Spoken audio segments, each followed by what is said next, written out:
Hey guys, at BV Matson here. Before I forget, and I could easily forget, trust me, let's do front fork oil. Let's get the fork oil in this 1972 CL350. The amount of oil is going to vary just a little bit from model to model. Again, this one had the internal springs. Older models like my beautiful 1970 CB350 has an external spring, so it's a little different. This one has an internal spring, and the manual is telling me that it needs about 4.6 to 4.7 what was it, ounces? I think it was ounces.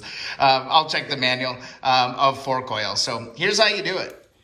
All right, in order to get fork oil into this bad boy, you are going to need a 22 millimeter socket or a wrench or a crescent wrench or whatever fancies you.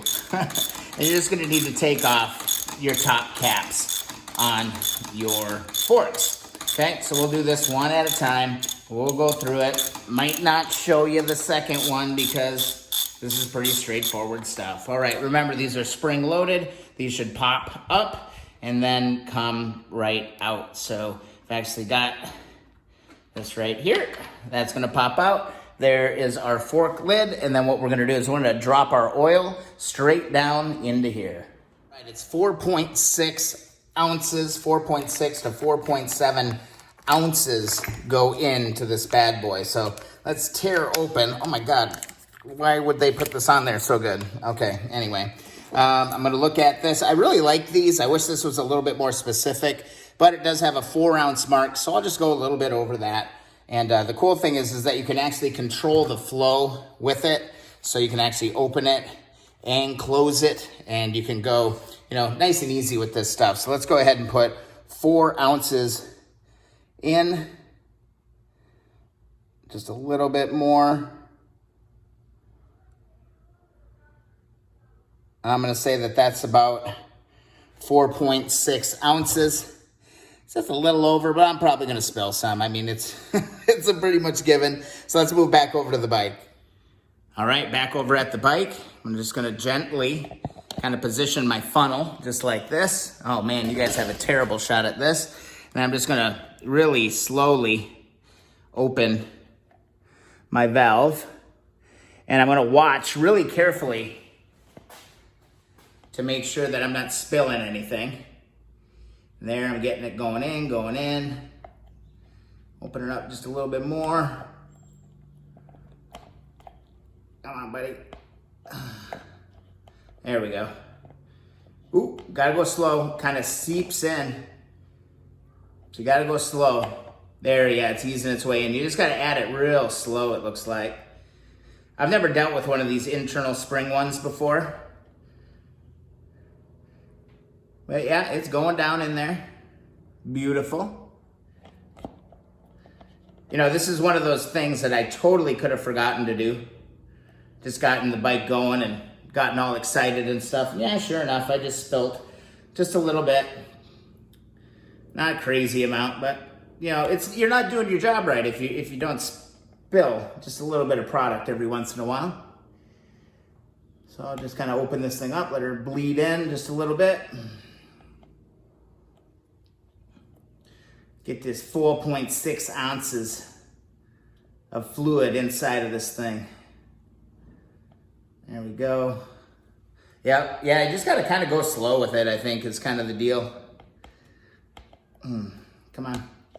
There we go. Then it kind of dribbles in there. Oh man, fresh oil. Imagine how good these forks feel right now.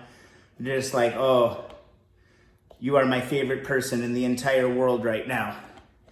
So if you guys remember what we pulled out of here, it was nastiness.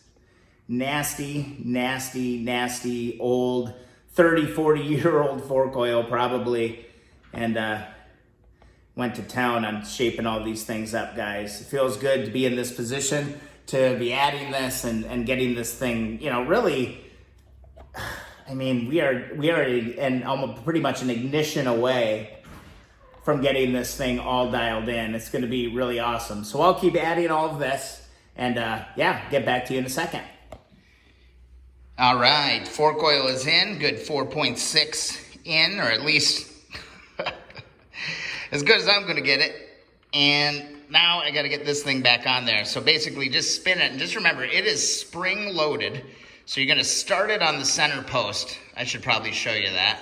I mean, it's pretty obvious, but I kind of pride myself in being ridiculously detailed on these videos. Basically gonna thread onto that post. And then once we get it onto that post, then we'll have to give her a little push with the socket.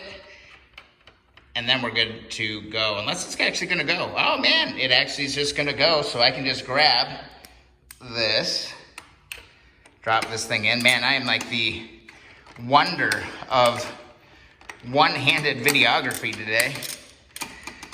Yeah, I don't know. I think I might need to move over to the tripod.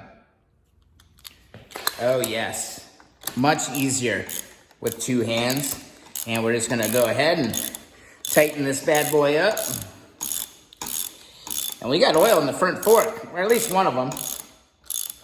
Give this thing a nice snug. Come on, buddy. There you go, good to go. Again, there's some pressure on there. I don't think we're gonna have a problem popping that thing out.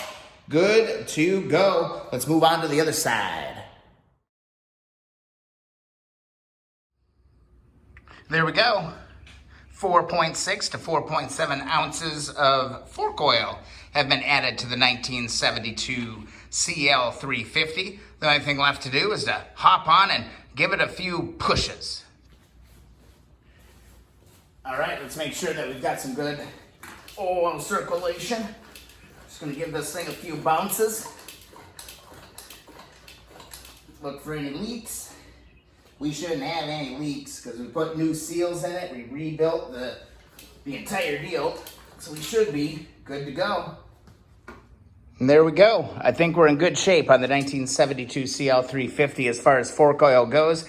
Again, this took 4.6 because it has the internal spring mechanism. If you have the external or the older style, it's gonna be 6.7 ounces. So, just a couple ounces more. Guys, I hope you enjoyed the video. If so, please subscribe. Also, follow along Instagram and Twitter at BV Matson. That would be greatly appreciated. And also, if you'd like to support the channel, please click the links in the description to pick up all the products you might need to finish your project. We've got WD-40, PB Blaster, we've got anti-seize, we've got all kinds of stuff there, and every little bit of support we can get, I'm going to be most thankful for. Thanks so much for watching the videos today, guys, and we'll see you in the next video.